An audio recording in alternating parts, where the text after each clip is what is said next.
Gjergj, të përshëndes, cilat janë të dhënat që ke mundur të mesosh në çfarë thanash ka ndodhur ky aksident? Po, në fakt, fatkeqësisht aksidenti që u regjistrua mbrëmjen e djeshme rreth orës 23 latë plagosur rënd dhe humbi jetën në spitalin e Kurbinit 59 vjeçari Bashkim Hasani. Në fakt, sipas të dhënave paraprake, automjeti i cili ka përplasur pikërisht 59 vjeçarin është laguar mënyrë nga venxharja duke mos i dhënë ndihmën e parë, ndërsa kanë qenë mjetet e tjera që kanë ardhur pas tij, ato që kanë identifikuar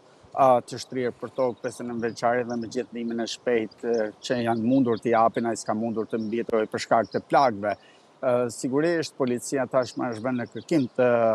drejtuesit automjetit që ka shkaktuar aksidentin dhe në fakt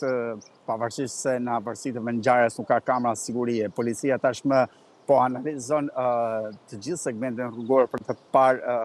vende ku mund të ketë kamera sigurie dhe për të identifikuar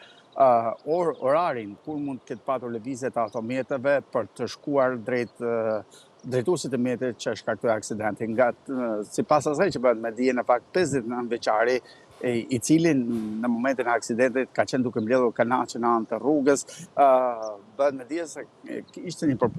person që kishte probleme të shëndetit mendor dhe për atë arsye ishte edhe larguar nga banesa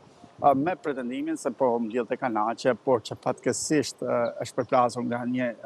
automjet që i shkaktoi edhe vdekjen. Deri tani nuk është bërë mundur identifikimi i drejtuesit të automjetit që shkaktoi këtë aksident, pasi, si e thash, për shkak të vështirësisë së mospasjes së kamerave të sigurisë në vendin ku ka ndodhur aksidenti, duke qenë një fushë e hapur, tashmë gjithë hetimet po shkojnë në afërsi të dy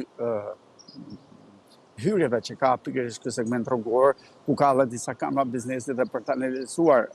kohën e lëvizjes së mjeteve dhe për t'i prapur ata me momentin e aksidentit dhe për të shkuar më pas drejt identifikimit të drejtuesit që përplasi dhe viktimën dhe u lagua më pas edhe nga ky aksident. Sigurisht,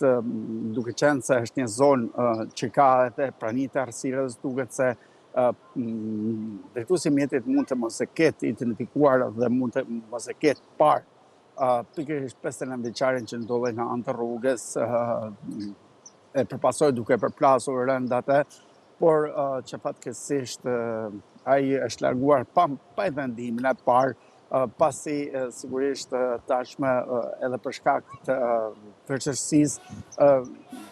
për momentin është bërë pamundur identifikimi i drejtuesit të mjetit, por janë hetime që ende po vazhdojnë nga policia e shtetit në mënyrë që për të shkuar drejt zbulimit të drejtuesit të mjetit, por sigurisht edhe identifikimit të automjetit që shkaktoi këtë aksident fatal për 59 vjeçarin.